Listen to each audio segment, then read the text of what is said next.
Wi-Fi is a way of life. We use it when we sleep. You have the thermostat and the Ring doorbell that are operating on Wi-Fi while you're sleeping. When you wake up and you go down to eat your breakfast, you're probably using your smartphone or a laptop to do a little bit of surfing. You go to the coffee shop and you're probably using Wi-Fi there. You go to work, it's your primary access technology all day long.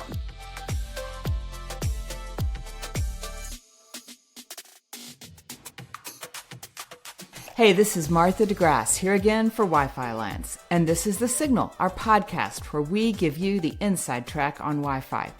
These are smart conversations with industry leaders, and today we have a special episode for you. 2024 marks the 25-year anniversary of Wi-Fi, so we are going to be taking a trip down memory lane with David Coleman. He is Director of Wireless in the Office of the CTO at Extreme Networks. David, welcome back to The Signal. It's great to have you back. Well, thank you, Martha. It's great to be back. I think the last time we talked was about a year and a half ago in Sweden. I know. I was like, where are they going to send us this time? But they sent us to our houses. So that's good enough, right? We can get more done here, right? That's all good. So happy to talk with you again. That's right. And the reason we can work from home is because of Wi-Fi. So it's really great that you're here to go back over the history with us. And I think you're going to start off by telling us about your very first experience, the first time you ever used Wi-Fi. I don't think it was even called Wi-Fi back then, right?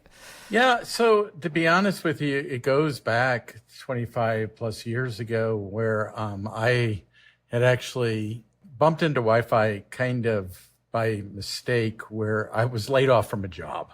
And I was a network engineer at a circuit board manufacturing company in the Atlanta, Georgia area. And I was looking for work. So I went to a big networking IT conference in Atlanta at the time. And this is in the late 90s. And I can't remember the name of the conference. It might have been a Comdex or something like that. But I went to the conference and, I was looking for work. So I was checking out some of the latest networking technologies. And there was a couple of vendors that had this wireless networking technology. And it was not called Wi-Fi yet. It was just wireless networking. And that was back in the days of the speeds of 1 and 2 megabits per second. And as I said, the term Wi-Fi hadn't been coined yet. And so I started talking to some of these companies. I think like Symbol was there and Aeronet, which I'm not sure if it was a Cisco property yet or not. But at the end of the day, there was and Proxim. That was the other big company back in those days that seemed to be offering these wireless solutions. And most of it seemed to be frequency hopping at the time. I didn't even really know what frequency hopping was, to be honest with you. And I really didn't know what wireless networking was, but I saw it being demoed. And I'm like, wow, you don't need a wire for that. So that was what intrigued me. There was no wire. And I saw them transferring data between devices. And a lot of them were just a lot of handheld devices that were used for data collection in warehouses. That seemed to be the main use case back then for data collection but in inventory control. But I was still intrigued by it. And so I started learning about the technology. And to be honest with you, I pretty much sort of became self-taught. And because I was out of work, I just created my own consulting business. So wow. I created my own training and consulting business where I was consulting very small companies, SMB type companies that might be interested in Wi-Fi. And the bulk of what I was doing was teaching people about Wi-Fi as I learned about it. And so did that for about 10 years before I joined Vendor, which was Aerohive Networks in about 2010, which their technology eventually got by Extreme Networks. It's just where I'm at today. So. Excellent. All right. So from inventories and warehouses to a beloved consumer technology, and that's not my phrase. We had Greg Ennis who wrote that book about Beyond Everywhere. I know Greg so very yeah. well. So he calls it the world's most beloved technology. So that somehow it made it out of the warehouse and to all of us. So let's talk about that a little bit. I think that Apple, not surprisingly, had a little bit to do with that, right? Well, yeah, absolutely. And I think you could look at a historical timeline of pivotal moments where Wi-Fi all of a sudden started making impacts in society. And I'm sure Greg told you the story, or anybody can go watch it on YouTube. There's this grainy video of Steve Jobs taking an iBook and he's putting it through a hula hoop and surfing the internet. And because he wanted to prove that there was no wires attached. And of course, the crowd went wild, right? But it was like, and even then, I don't think it was being called Wi-Fi yet. But obviously, Steve Jobs had a lot of influence on consumer grade technology and in our society in general. And when he spoke, people took notice. And so a lot of people that weren't even techies saw that for the first time. It's like, wow, you could connect to the internet and you don't have to carry, and back home in those days, it was laptops, right? You were using a laptop for the most part.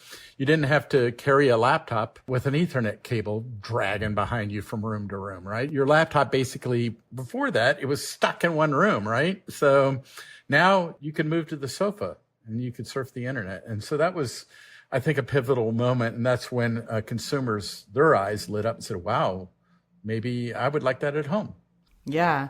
So were people worried that since there was no wire, that their data could just go everywhere and that security would not be in place? Well, so in the early days of Wi-Fi, there's no doubt it was not secure, right? There was no security. I mean, it was something we all know called web encryption, but it was cracked immediately and there was no real authentication solution. And that's why the enterprise was initially very, very afraid of Wi-Fi.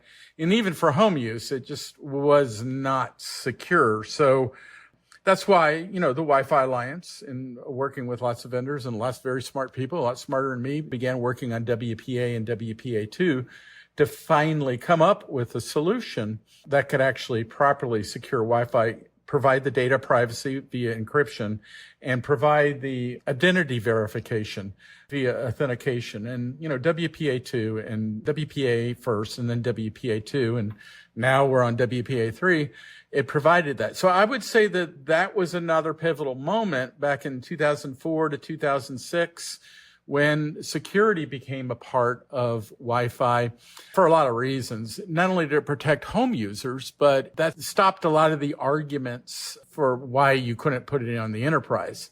Now, if I could flip that around a little bit, there's a concept that I always like to talk about called consumerization of IT, which is a well-known concept. Like if home users love a technology, they bring it into work and they force the enterprise to deal with it. And Wi-Fi is a perfect example of that, but from not necessarily a way you might think, because Wi-Fi wasn't secure back in, say, 2003.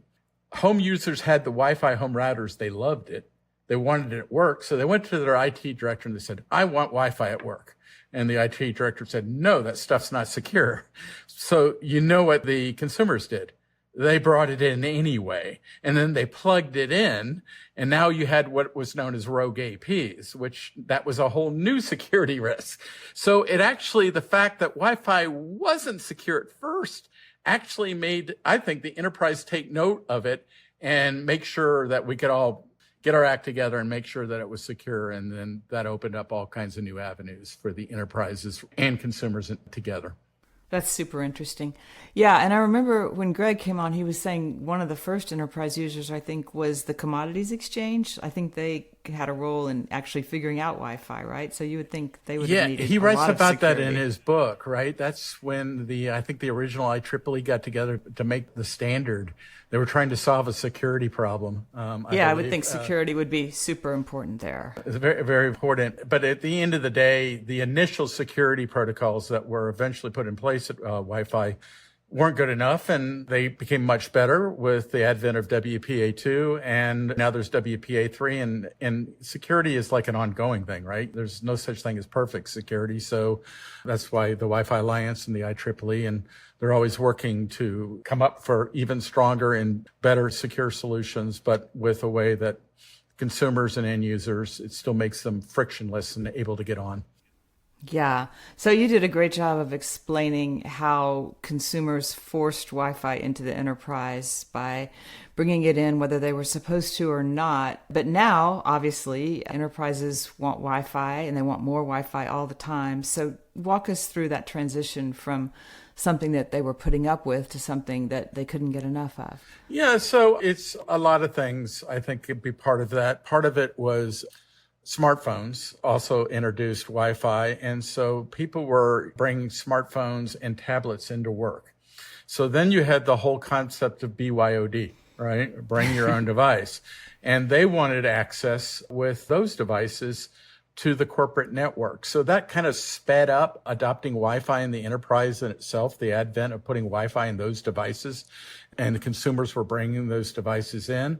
The other thing that bringing it to the enterprise, I already mentioned, the fact that there was finally a solution that was acceptable to the enterprise, WPA2 enterprise, that could leverage strong encryption and 802.1x level security. But I think a really big one was, to me, where the enterprise really started embracing it is when 802.11n hit in 2009, 2010.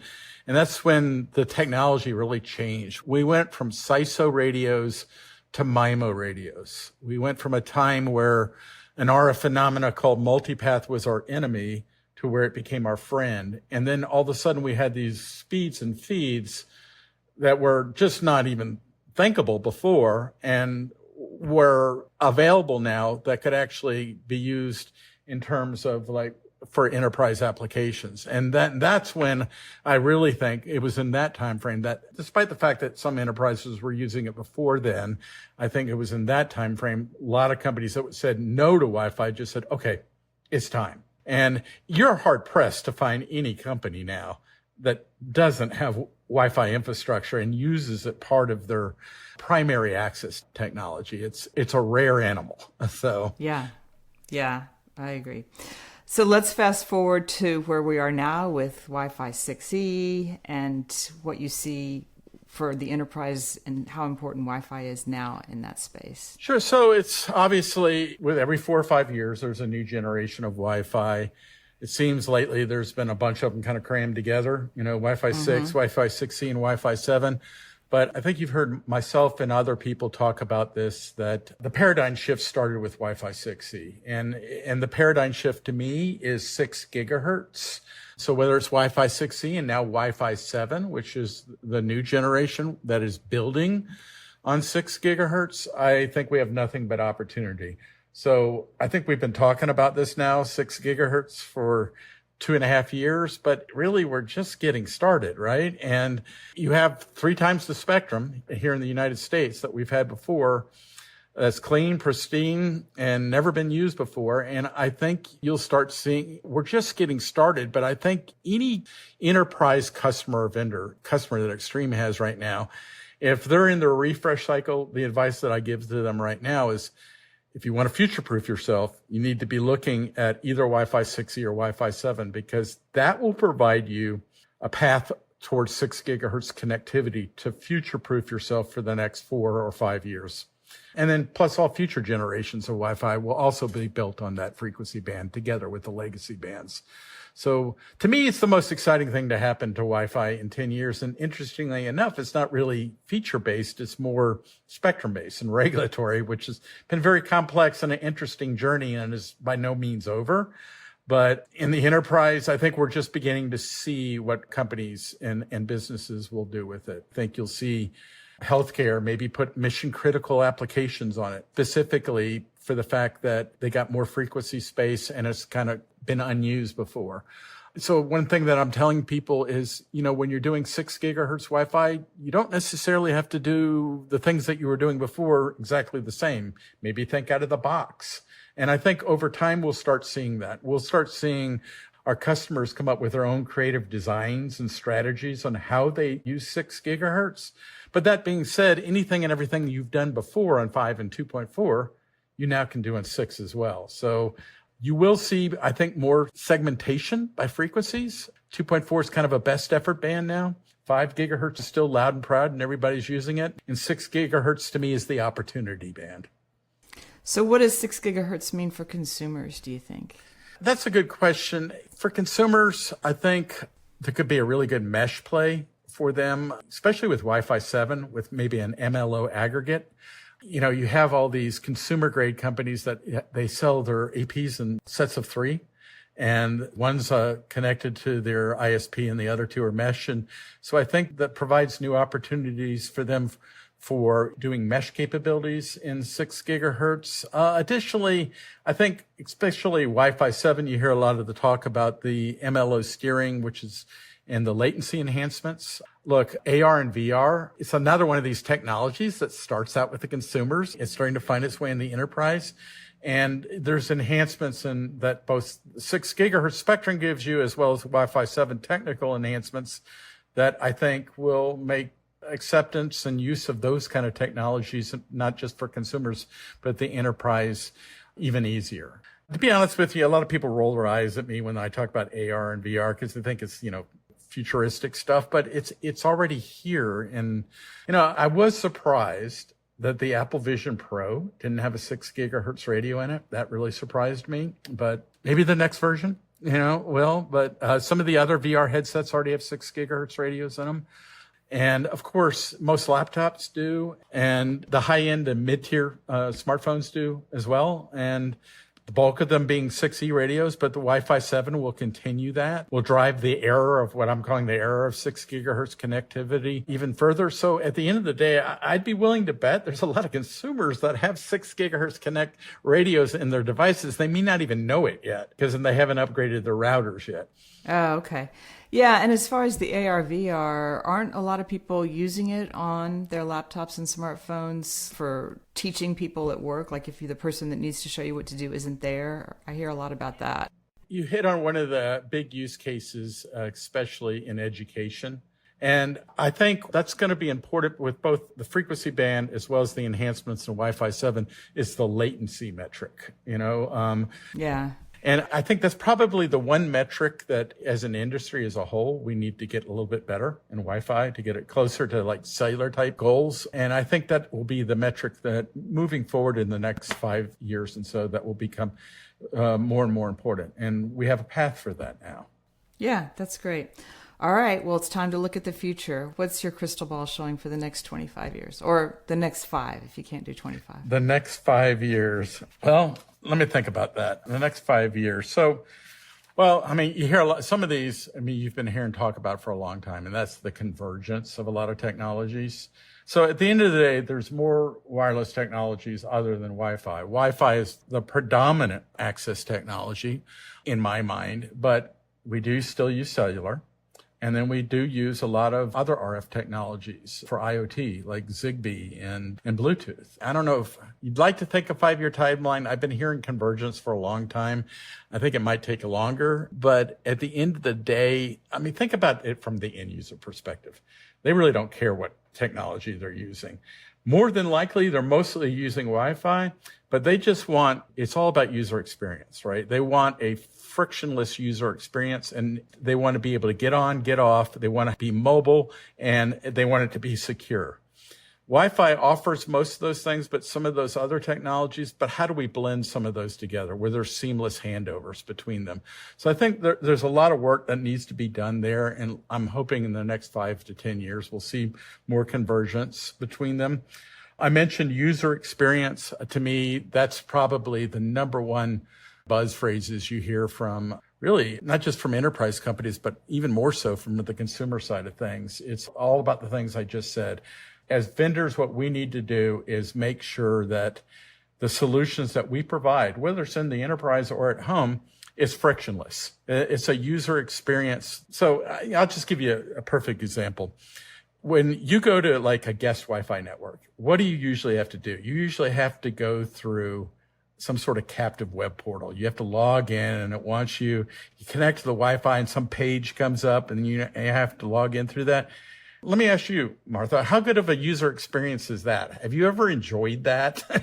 So going through a captive. It's not great. Yeah. And it's actually, I got to go to a concert last night and it wasn't like that. You just went right over to the Wi-Fi. And I remember thinking, oh, this is great. I don't have to type in my email. I don't have to press the wrong button or something. It's just connected. So so like you have the open roaming initiatives and things like that. So where you just get on and you get on securely. And look, captive web portals aren't going away anytime soon, but to me, it's just a perfect example of that's not a good user experience in most cases. Is most people, they would just to your point. They just want to get on, and they want it to be frictionless, but it still needs to be secure. So there's a lot of work that needs to happen, and I think that will get better in the next 5 years is an enhanced user experience. The other thing you're going to hear a lot about talking about is just networking in general is edge computing. So technology is cyclical, right? So, right now everything's been the cloud, right? We centralized everything in the cloud, but now I think there's kind of a push to put more and more things towards the edge. And what I mean by that is cloud costs can be very expensive for storage and processing. And if we start using some of these high bandwidth applications for like VR and things like that, well, maybe you can offload a lot of that processing back at the edge again. And so putting containers on access points where applications might be able to run some of their processing on one AP or maybe even distributed APs with some sort of distributed technology that kind of lays on top of the primary Wi-Fi access. I think you'll see vendors doing more and more of that in the future. And of course, what's the number one topic everybody's been talking about since the advent of ChatGPT? And that is AI and data. And so this is the statistic that I like to tell everybody. So the data is very, very powerful. That's where AI and it does all its learning from the data, right? Well, let me ask you this. What's the primary ingress point for data into both home networks and enterprise networks? It's a Wi-Fi access point. Okay. So 70 to 80% or even many times higher, that ingress point for all that data, it begins with Wi-Fi. So whenever you're talking about data or AI, data intelligence or AI, if you don't have Wi-Fi, it's all kind of a moot point. So once again, that kind of maybe even plays back into the edge story I was talking about with some AI processing at the edge. But what we can learn from the data that is, think about it in the enterprise, not just necessarily the networking data, but what if you could correlate that with AI technology with data that on how a company uses its business, for example. So what if you could take insights by correlating data from a hospital together with the Wi-Fi data and both application and networking data that is traversing through the access point and then correlating that information together.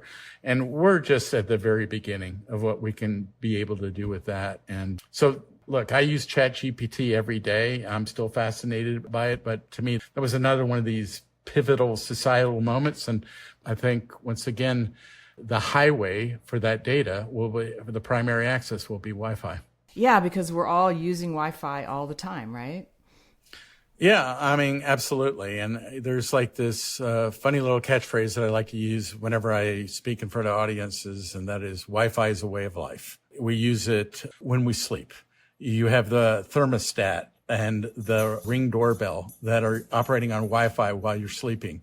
When you wake up and you go down to eat your breakfast, you're probably using your smartphone or a laptop to do a little bit of surfing. You go to the coffee shop and you're probably using Wi-Fi there. You go to work, it's your primary access technology all day long. Then you go at play. Maybe you're going to a ball game and you go to a MLB stadium and you're using the Wi-Fi to get the scores and information and video replays and social media. You're using it at the stadium. And then you finally go home, you decide to watch a movie on Netflix, and guess what? You're streaming it over Wi-Fi. So it's 24 hours. It's so Wi-Fi, it's 24/7. Wi-Fi is a way of life. It's ingrained in our communications culture, and I think we forget that sometimes, and it's a good thing. It's a good thing. It would be a bad thing if we lost Wi-Fi, but we haven't. And I think Wi-Fi, it's what we said, it's the 25th anniversary. I think Wi-Fi is going to be around for another 25 years and then some. All right, David Coleman, Director of Wireless in the Office of the CTO at Extreme Networks. This has been a great conversation. Thank you so much for making time to be here today on The Signal. My pleasure, Martha. And that is our show. You can get The Signal straight to your device through Apple Podcasts, Spotify, Amazon Music, or, of course, through the Wi-Fi Alliance. That's y-fi.org. I'm Martha DeGrasse, here for Wi-Fi Alliance. Thank you so much for listening. Join us next time on The Signal.